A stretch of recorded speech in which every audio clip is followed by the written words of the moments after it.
Então vamos todos nós, vamos orar. Deus de amor, Pai de infinita bondade, de infinita misericórdia, aqui estamos nós, Senhor, a te rogar o vosso amparo.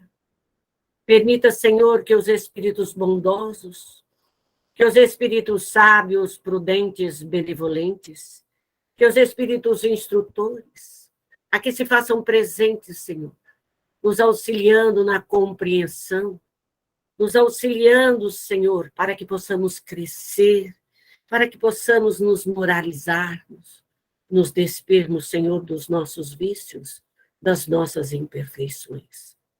Dai-nos, Senhor, a tua paz, dai-nos a tua luz, dai-nos o teu amor, Senhor, dá-nos a força, a coragem, a fé e a confiança, para que possamos, Senhor, sairmos daqui de uma forma, Senhor, melhor do que quando aqui chegamos. Que sejamos, Senhor, dignos de ti. Dai-nos a tua paz. E assim, Pai, nós te pedimos permissão para iniciarmos as nossas aulas da noite de hoje. Que o Senhor esteja em cada coração, hoje e para todo sempre. Que assim seja. Nós vamos estudar hoje da Revista Espírita algo muito bom, que na maioria das vezes nós espíritas nos equivocamos. E já está na hora de começar, nós espírita, sairmos dessas ideias que não são espírita. O espiritismo é uma religião? Kardec coloca corajosamente não. Por quê? Porque as religiões têm dono, têm hierarquia, até chegar no Papa, e assim vai subindo de graus e de comando. O espiritismo, ele não tem Papa, ele não tem ninguém. Cada uma de nós espíritas somos responsáveis pelo nosso trabalho, pelo nosso crescimento, pelo nosso aprimoramento, pelo nosso lar e pela nossa missão. Então, nós espíritas temos que aprender a viver sem essa conexão religiosa de que existe na Terra alguém que possa comandar o espiritismo. Nós temos líderes de valores, como nós tivemos Chico, como nós temos até hoje Divaldo e muitos outros. Só que nós precisamos entender o que seja o espiritismo. Então, Kardec colocou tudo isso que nós vamos estudar, nós vamos dividir em 3 fases. Isso que nós estamos colocando aqui, que foi colocado na sessão comemorativa aos mortos. Então, veja bem, Kardec juntou os amigos para falar dos mortos, para fazer uma palestra, vamos colocar assim, sobre o Dia dos Mortos. Então, isso foi em Paris, porque o espiritismo só fala de espírito. Espiritismo é espírito, a alma dos mortos, como os mortos vivem, como que eles estão, é isso que é espiritismo. É uma avaliação do mundo espiritual, o que fazem, e Kardec estudou tudo isso. O mundo espiritual, como estão as almas, como estão nossos parentes, nossos amigos, familiares e entes queridos. E é isso daí. Então, espiritismo é um estudo dos espíritos. Eu, meu espírito, o seu espírito, os nossos espíritos, encarnados e desencarnados. Podem se comunicar conosco? Podem. E aí nós vamos poder avaliar. Isso é espiritismo. Não é uma religião, é uma filosofia moral, ética, de valores. Espiritismo é para os nossos irmãos mortos que deixaram a Terra. Não foi eu que falou, quem falou foi Kardec. Para os nossos irmãos mortos que deixaram a Terra. Então, Kardec está falando da importância importância da vida após a morte, o estudo, essa filosofia, essa ciência. A ciência espírita não é essa ciência de laboratório, não é do cientista. A ciência espírita é estudar o meio de comunicação, o perispírito, estudarmos as forças eletromagnéticas da alma. Quando falamos de ciência espírita, nós estamos falando de perispírito, de meio de radiações, de vibrações. Isso é espiritismo. Essa é a ciência espírita. Para um testemunho particular de simpatia.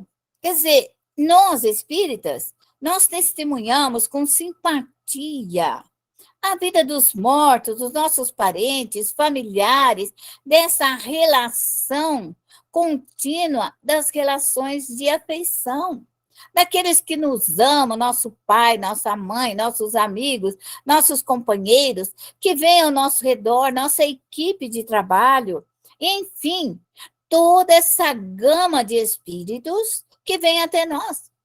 E espírita não pode ter preconceito sobre raças, não pode. Isso não existe.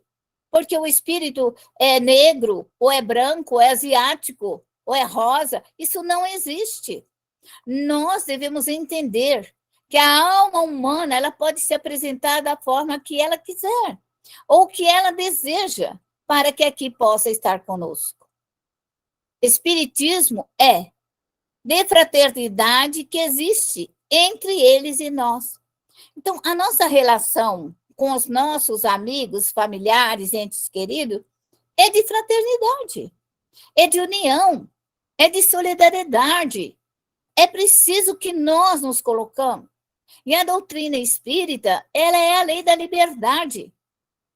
Nós temos a liberdade de falar com quem desejarmos, da forma com que precisamos falar. Não existe ninguém que possa pôr regra em nós, porque não existe regra.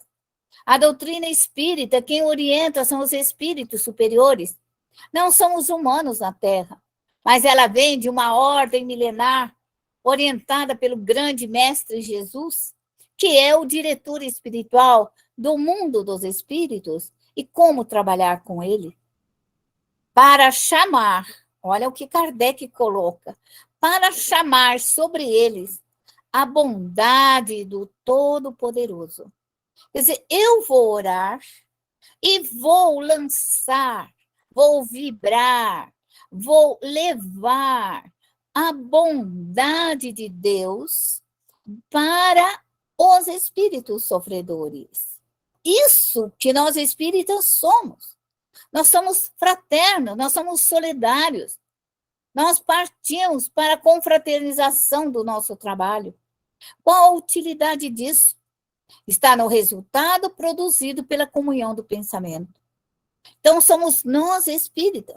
Unimos nosso pensamento para vibrar, para orar, para aprender, para estudar. Onde nós estamos num grupo amigo, é extremamente bem-estar. Se estivermos no meio de vibrações inimigas, teremos um mal-estar muito grande, vamos passar mal e vamos nos sentir muito mal, porque naquela reunião não há uma reunião fraterna. As vibrações são desintegradas, são doentias, são doentes. O Espiritismo explica muitas coisas pelas leis que revela. Então, o Espiritismo explica a causa e os efeitos, porque Kardec estudou a vida dos mortos. As pessoas morriam, Kardec evocava os assassinos, doentes, a história. Ele evocou muitas pessoas para saber como que estavam. Era isso que era importante. Como que estava o assassino após a morte? Como que estava uma pessoa que morreu machucada, violentada, agredida, uma dona de casa, uma pessoa orgulhosa, isso Kardec fez uma pesquisa. Se você ler O Céu e o Inferno, você vai encontrar a pesquisa de Kardec. E isso fez ele ver e compreender a diferença da vida após a morte. Cada qual estava dentro do seu habitat, do seu pensamento, das suas atitudes. E os que sofriam e os que choravam, nós precisávamos intervir com a nossa prece, com a nossa vibração, com o amor de Deus sobre eles. E o poder do Espírito, o poder que nós temos, ele é todo moral, porque a irradiação dos espíritos superiores é luminosa, e nós ainda estamos em evolução e crescimento. Nosso objetivo ainda é nos colocar luz, nós vibrarmos e retirar as imperfeições e colocar as virtudes. É isso que nós, espírita, devemos fazer com bastante intensidade. Comunhão de pensamento quer dizer unidade de intenção. Quando nós estamos num grupo de família, ou num grupo familiar, ou em qualquer outro local, se ali não tiver uma unidade de intenção na prece, que for adversária, contrária ou inimiga, nós teremos um desajuste, não há entendimento.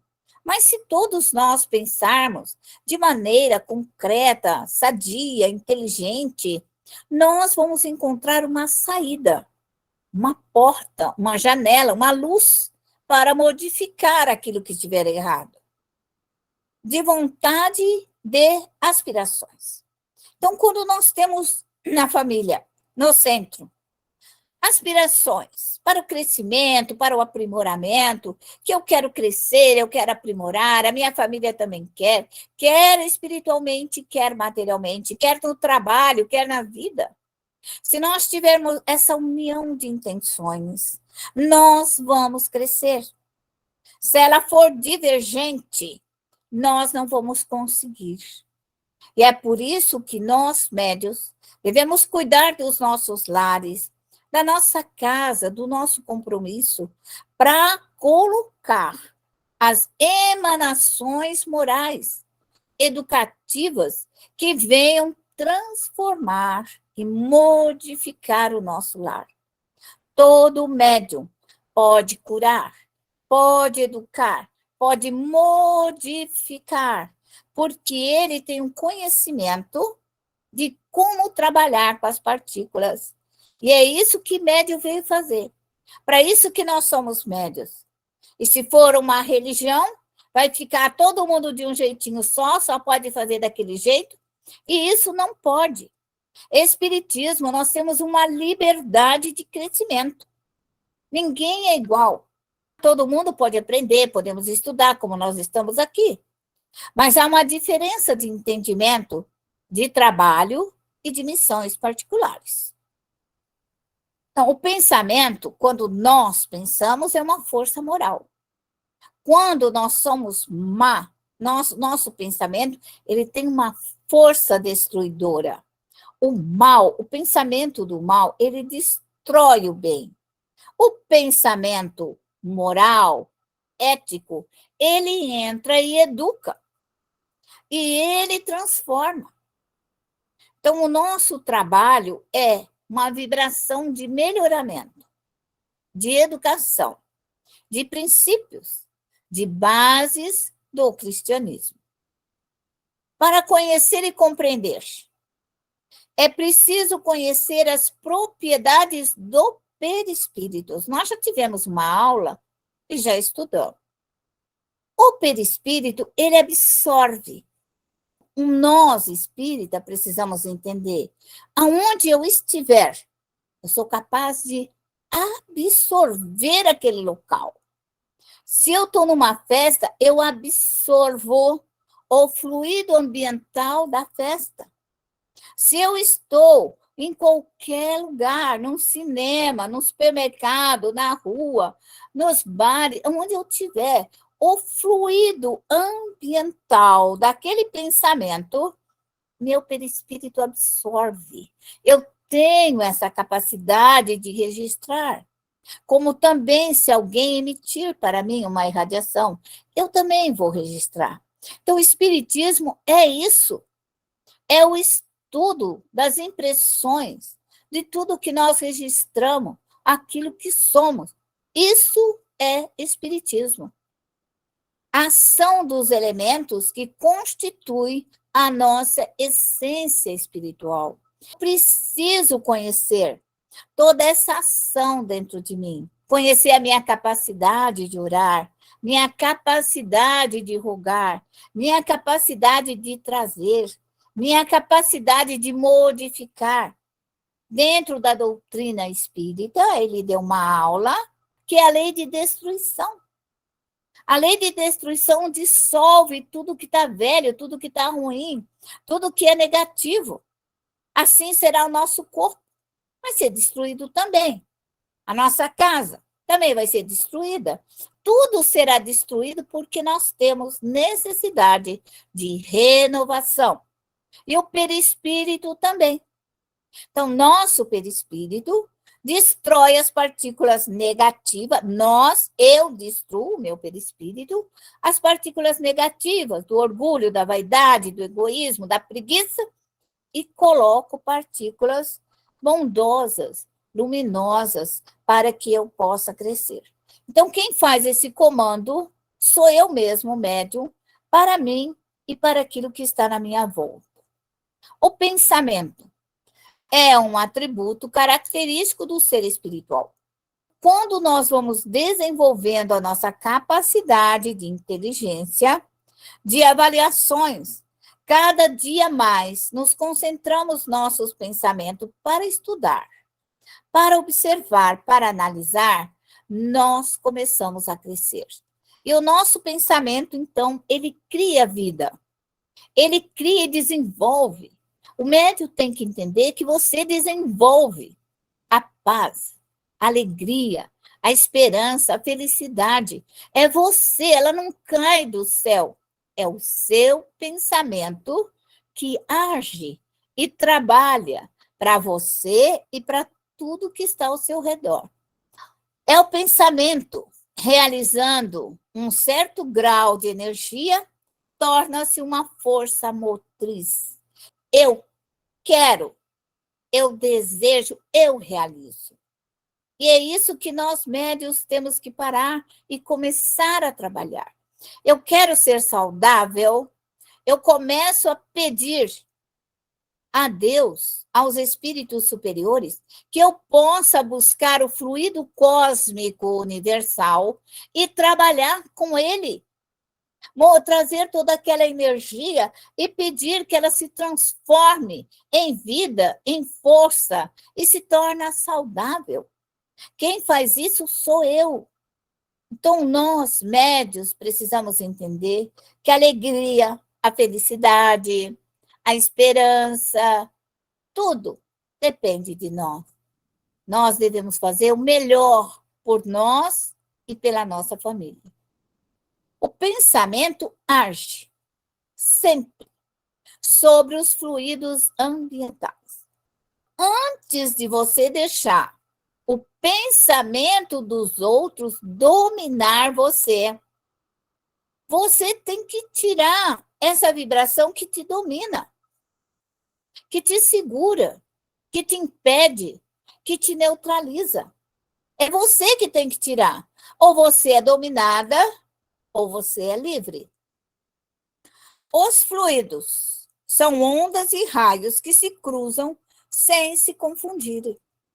Todo mundo pensa. Bilhões de criaturas que estão na Terra, todo mundo pensa. E esses fios passam e todo mundo pensa.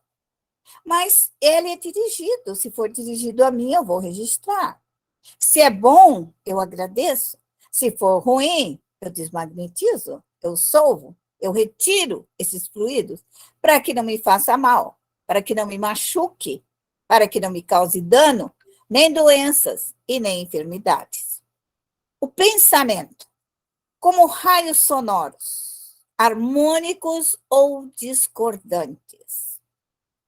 Quando nós estamos numa reunião de família, numa reunião de centro, numa reunião de trabalho, se esses pensamentos do grupo forem harmônicos, nós teremos uma impressão agradável. se ali as pessoas nos amam, se as pessoas nos respeitam, se existe um carinho, se existe uma ternura, se existe algo de bom. Nós sentimos um bem-estar, nós nos sentimos saudáveis, felizes, contentes.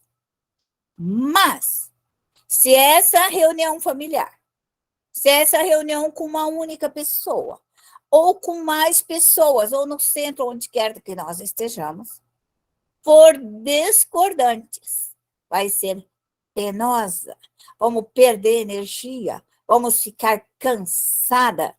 Pode ser no trabalho, pode ser na rua, pode ser onde for. Se for discordante, será penosa. E para isso, não é preciso o uso de palavras. Porque o local, as pessoas pensam onde elas estiverem. Pode estar até na Patagônia, pode estar no Ártico. Ela pensou em você, ela te atinge. Só se ela é muito fraquinha. Mas, de ordem geral, se ela tiver um pouco de concentração, e ela fica algumas horas, algum momento, de dia e de noite, pensando em você, ou te maldizendo, você vai sofrer esse impacto, com certeza absoluta. Agora, quem que tem que cuidar de você? Aí você vai falar, ai, Alice, eu vou perdoar. Pode perdoar 1000 vezes, 490 vezes. Só que o fluido já penetrou no seu perispírito. O fluido discordante já penetrou. Então, o médium tem que cuidar do seu perispírito, tem que cuidar da sua alma e cuidar do seu corpo, para não ficarmos doentes com os fluidos discordantes. Irradiação fluídica. Irradiação é aquilo que eu recebo. Radiação é aquilo que eu envio. Radiação, eu envio. Irradiação, de fora para dentro. Se forem benevolentes, vamos sentir um bem-estar e sentiremos um fluido salutar de cura. Se alguém vibra para mim positivamente, eu vou me curar. Mas se essa pessoa for mal, for ruim, eu vou ficar doente. Se um fluido bom me faz saúde, o fluido mal me deixa doente.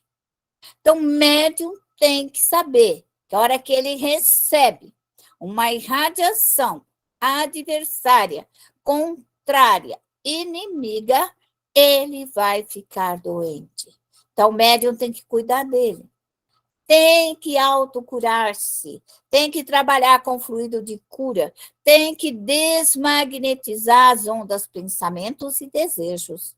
Os fluidos maus, a irradiação que vem de fora má, produz um efeito de corrente de ar gelado. Qual é o médium que não sente esse bendito frio? Quando chega essa irradiação gelada, bate o frio nas costas, nós sentimos frio no corpo inteiro. Médium sabe disso. Gelou o corpo, gelou a mão, gelou o pezinho, gelou o corpo, e você começa a gelar, e você começa a perder energia, você está sob a ação de um fluido mau. É isso que médium tem que perceber. Tem que estar astuto, tem que ser inteligente. Aí nós sentimos ansiedade, aí ficamos ansiosos. Você está sobre um fluido mau. Se você ficar ansiosa, você está sobre um fluido mau. Então, você vai sentir um mal-estar. Então, você vai ficar num meio entre quente e frio. Ora você está com calor, ora você está com frio. Aí vem um pouquinho, você gela. Daqui a pouquinho você está com frio, você põe agasalho. Daqui a pouquinho você põe meia. Daqui a pouquinho você põe chapeuzinho. Por quê?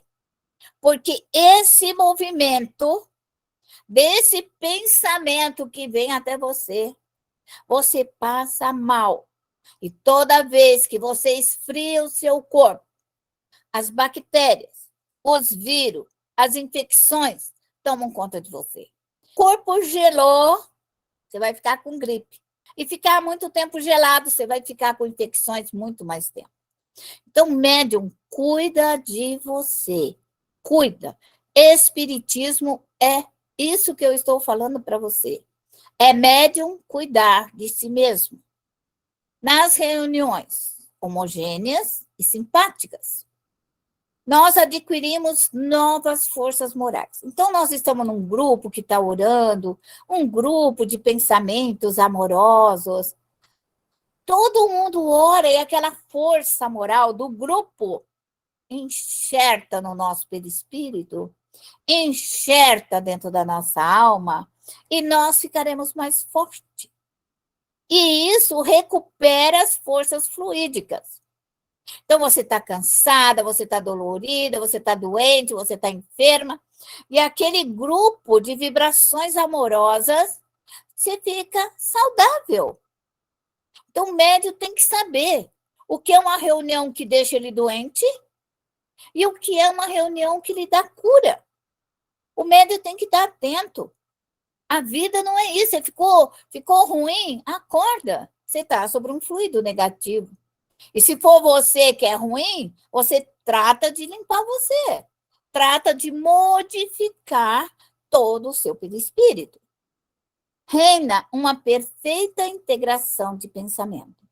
Então, ali existe uma reunião boa. Se as pessoas nos amam, reuniões familiares, reunião de família, tem alegria, tem felicidade. Mas se você ficar doente, você fica acordado. Fica acordada com essas reuniões adversárias, porque o pensamento não precisa falar, ele simplesmente age.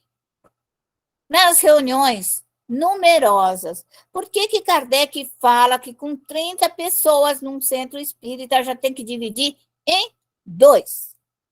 Kardec coloca na obra dele, um centro espírita com 30 pessoas pode dividir em 2. Por quê? Porque muita gente dá conflito, dá discórdia, dá desuniões. Então, é necessário que tenha um grupo harmônico, um grupo feliz, um grupo que gosta de trabalhar junto, um grupo que está contente. Esse trabalho é importantíssimo. Espírita, a reunião familiar, a reunião do evangelho, reunião de família, reunião no centro, reunião onde nós tivermos. Se nós tivermos um grupo afim, tudo vai dar certo. Porque ali misturam-se os elementos. E quando nós estamos num grupo harmônico, nós neutralizamos a ação dos maus espíritos. Toda vez que você reúne com pessoas boas, justas, corretas, e elas oram, vai paralisar a ação. Então, toda vez que nós temos uma reunião benéfica, os fluidos salutares fazem a cura, nos dão inteligência, capacidade, harmonização e equilíbrio. Isso é muito importante para nós. Importante. O pensamento coletivo. Aí eu não estou falando mais de mim, nem um pequeno grupo, eu estou dizendo um grupo um pouquinho maior. O pensamento coletivo adquire força tendo o bem como objetivo. Então, se nós tivermos várias pessoas, Kardec, vamos colocar 15 pessoas, 30 pessoas, e que esse pensamento for unido, todos ali estão para aprender, para estudar, para trabalhar, fazer algo de bom, criamos força nesse grupo. E esse grupo terá mais força para neutralizar a ação dos maus espíritos. Como que entra um mau espírito dentro do centro? Quando tem um bendito de uma pessoa, de um espírita, faniquiteiro, bravo, faniquito para cá, porque aquele é feio, porque aquele é bonito, porque aquele... Por quê? Ele abre brechas. Abre brechas para a entrada dos maus espíritos. Da mesma forma, é uma reunião de família. A família está harmônica, aí chega aquele, né, que quer e chega para desarmonizar. Então, ele abre brecha. Faz entrar a ação dos maus espíritos para criar conflito, discórdia, desuniões. Então, nós que somos médios, devemos policiar os nossos pensamentos para modificar o padrão vibratório nosso e ao nosso redor. O que é importante? A coletividade para impedir divisões e isolamento. Então, quando nós somos harmônicos junto, falo de família, falo de centro espírita, falo de uma união, Se nós trabalharmos harmonicamente e gerar energia, pensamentos positivos, não terá divisões. Não teremos divisões em casa, ninguém vai ficar isolado, ninguém sai corrido, ninguém se isola. Por que se isola? Porque está sob a ação, às vezes, de más companhias espirituais. E um médium sozinho pode sucumbir. Então, médium não deve ficar sozinho. Médium deve estar junto, deve ter companheiro, deve estar orando, deve estar vibrando. Quando nós nos isolamos, nós nos perdemos. Então, médium, fique junto, ore junto, tenha companhias espirituais. Vamos trabalhar para sermos um grupo harmônico, feliz. Tudo, nosso trabalho é harmonizar. Outros que tiveram com a mesma vontade, resistiremos. A união faz a força. Então, no nosso lar, comece a vibrar para ter união. Comece a vibrar para ter paz. Comece a vibrar para ter alegria, para ter felicidade, para nos unir, para sermos espírita, para sermos cristão, para amarmos a Deus sobre todas as coisas. Então, o líder da casa, o pai, o médium, a mãe, ele tem essa responsabilidade de tirar as divisões, as discórdias, os desamores e os desafetos. Como também o dirigente. Um dirigente de um grupo, ele também tem que tirar, ele tem que vibrar e tirar a desarmonia, os conflitos, a forma pensamento que ali está no centro, no núcleo, no trabalho, ele também tem que tirar. Mas um dirigente com 300 pessoas lá dentro, com os pensamentos mais horríveis que podem existir, que estão lá por nada, simplesmente porque mandaram. Essas pessoas abrem brechas no centro espírita, abrem brechas na nossa casa. Então, o dirigente, ele tem que ser cauteloso, forte, robusto, para manter a ordem e a disciplina. Então, o trabalho de nós nos unirmos é muito importante. Vamos trabalhar constantemente pelo nosso bem-estar da nossa família. Obrigada.